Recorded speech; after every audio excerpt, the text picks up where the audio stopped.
Pioneers of Pagonia. Today we're going to take a quick look at this game that's in early access.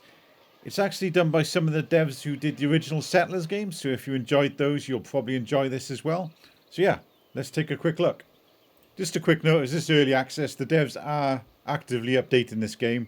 Recently had a big update where they added in some magic elements to the game, and they also have a roadmap that's posted on the main Steam page. The game does have co-op as well, but today we're going to look at just the single player side of things. So as soon as you start, you get to choose what kind of game you want to play. Obviously you've got the tutorial maps if you want to learn how to play the game. You then have predefined maps with kind of predefined objectives and so on. And then you have a customized new map where you can make a completely random map and make it how you want it to be, basically. We'll take a look at this map here as it adds in some of the elements of the latest big update they did with the magic and so on. I'll leave the tutorial on as well. It's been a while since I've played this, so I just wanted to see what it looks like. So you start off on this boat. You're basically pioneers, as in the name of the game. All your guys and the resources are currently housed on the boat. So to start with, you've basically got to kind of make a little colony and develop it enough so all you guys can live on the land and produce and store all the resources on the land as well. And yeah, we've got the objectives on the right hand side. Now these are part of the basic tutorial, I believe, and they'll just guide you through what buildings to build to get your city, to give your city a good start, I guess. I usually start with a guard tower. It allows you to have a bit of an army. You guys are already trained on your boat, so they'll come off and man this position straight away. And it also allows you to expand your territory by putting down more of these stakes. Similar to the original Settlers games, they'll place these stakes down and just expand your territory out even further. We'll quickly go over the UI as well. Down the bottom, obviously, you've got all your buildings. Under the different tabs, the different types of buildings depending on what the tab is. Left hand side, you've got your map. You can zoom in and out of that map if you want.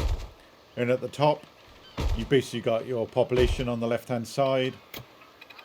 In the center, you've basically got all your resources from food and so on. Then on the very right hand side, you've got your armed forces. You can click on the boat at any time to get kind of a count of who's in there as well as clicking on each of the buildings once they are populated. I've skipped ahead here just to show what happens when you guys start expanding the territory. You can also see they're going really fast at the moment. You can change the speed on the top left of the map from ×1 to ×5. And obviously it's useful doing that when you want to quickly build up your town while nothing else is going on. Obviously you don't want to leave it running at ×5 if you're in combat or you have different events that are happening. Also at the moment, in this early on in development of the city, all your resources are still stored on the boat. And most of the people actually still live on the boat as well. Some are in the houses we built, but not enough yet. So they'll have to go all the way back to the boat to pick up the resources to use to build whatever building you've asked them to build. So if you find some resources that you want to try and get to, you can actually tell your army guys here to focus claiming land in a specific direction. So I've just done that now, and what they'll do is more of them will kind of push that way and claim more land in that direction. And also from the same building you can tell them to defend at a certain point, because they are your army as well as your kind of territory expanders. And as you can see now, they've kind of expanded further in this direction to the point where I can actually start mining these minerals in the floor. So I'm starting to build a couple of buildings here that allow me to actually gather those materials. Now they'll still gather it even if it's not inside your territory, I believe. And you can also see there's like an enemy village to the left hand side here. It shows up red on the map. They're not necessarily enemies.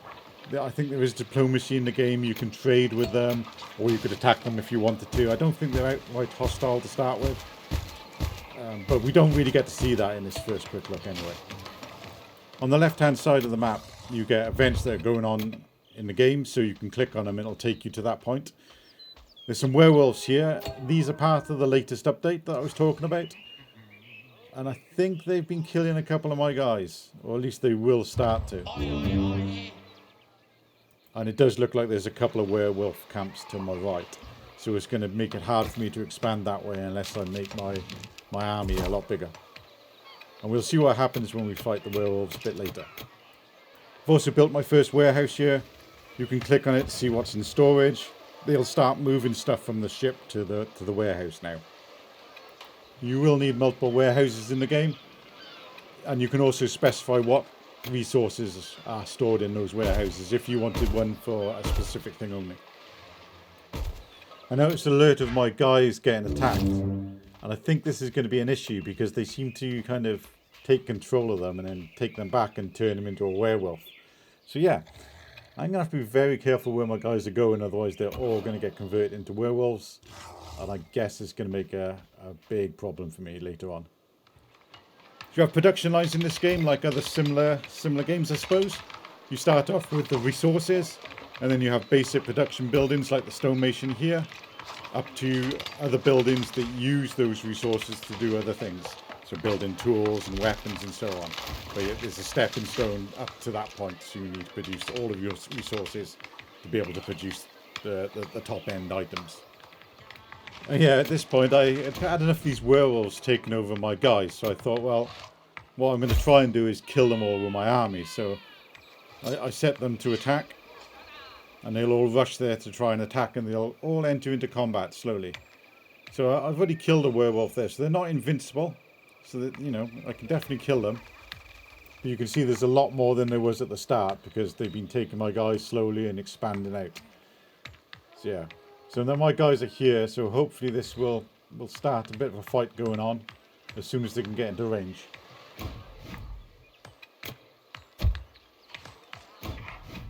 And yeah, here we go. So there's one of my guys fighting a werewolf, or two of them actually, so we'll see if they kill him.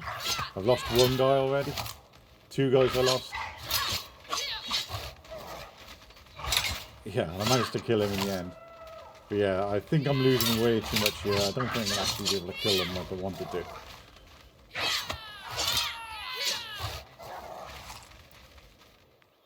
So yeah, I think I killed 3 there, and they've probably got 4 of my guys. So, well, 5 of my guys now.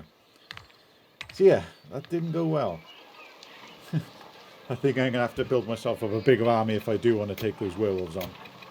But that also gives you a basic idea of what the combat's like. You just select your kind of troop building, tell them to go to a certain area to attack. They will stay in that area and attack any hostile forces. You could also tell them to defend, and they would defend as well. But yeah, I think I've lost my entire army here. So to rebuild that, what I would need to do is get basically weapon productions up and running. And then once I've got weapon production going, I can then train some new soldiers and send them back there to die again by the looks of it. So yeah, I'm going to need a lot more to take on these werewolves. As you get further into the game, obviously the food side of things is important. Building a tavern allows people to have an area to actually sit down and eat food as well, and I guess socialise. There are also market stalls that you can set up later as well that will allow people to buy and sell food. And it's important, obviously, to keep you guys fed. And here I am building some of the market stores now. But I built one in the wrong place, so I need to delete it and place it down again. Yeah.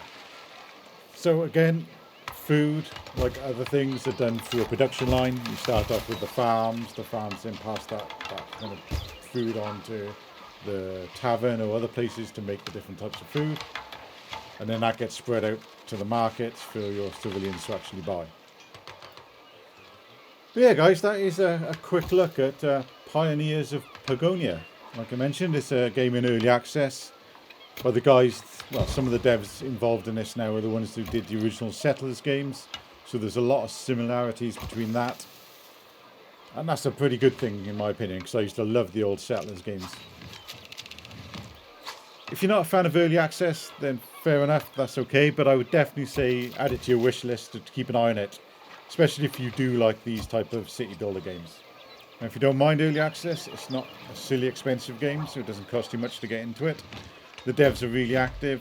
They have a decent roadmap that they're working towards, listing all the updates they're going to add to the game and all the features they're going to add to the game. So it's pretty good from an early access point of view. Yeah, I just want to thank everyone for watching. Obviously, if you want to see more videos like this, please like and subscribe. I'm going to be working through my Steam library, trying to release the video once or twice a week. So thanks again, and see you in the next one.